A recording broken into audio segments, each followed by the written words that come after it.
Butcher Boy here, 6969 Bend Over Drive. Woo! I'm starting to love the summer nights, Southern California. 2011 Chevy Silverado. Once again, we're here. We're in the process of doing a few different things, but this time we're coming to you. We're going to go ahead and exchange out the OBS central line.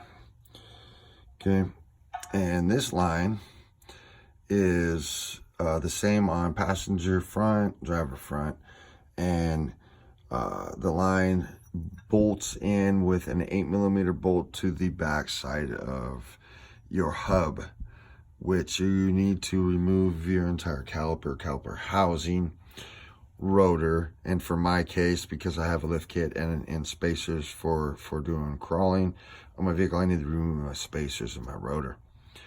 After you remove your rotor, you can get to your shield to your rotor, which you'll have to remove with the 3 bolts inside behind the rotor.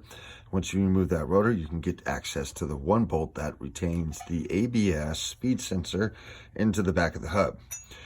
And I wish I kind of would have known that when I was doing my A-arms and brakes and a few other things. I've already put the truck back together, made some videos a few different times, probably about 3 times now, before I've tried to tackle this, and I could have had it done, because I've had the knuckles broke loose and everything to where I can get to it really easy. But hey, you live, you learn, you make the videos and show everybody, so you know, make it simple for people. All said and done, believe it or not, here's your believe it or not, and I don't do believe it or nots. Right here is a repair. I need to take the tape off. There's 2 simple wire connectors in here. This is getting replaced for one reason, because my red-nosed pit bull decided to get a squirrel one day.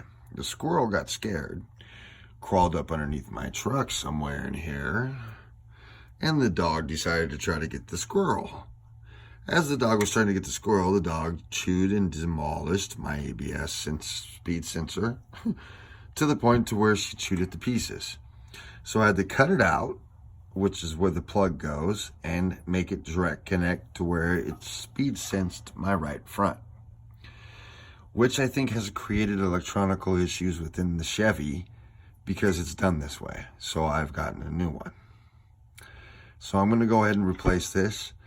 I will explain to you guys that you need an 8mm. You need an 18mm. There's no reason to go ahead and remove your caliper at this point. You need to remove the caliper housing only. So you remove your inner lower bolts down here. Okay.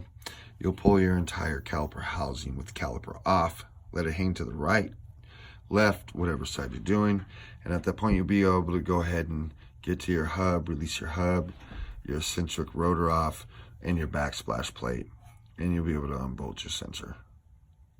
So once I got that done, I'll resplice this in, solder the new parts back together, put in the new plug, bolt it in, and put the vehicle back together. After that point, I'll be able to show you what it looks like when it's done.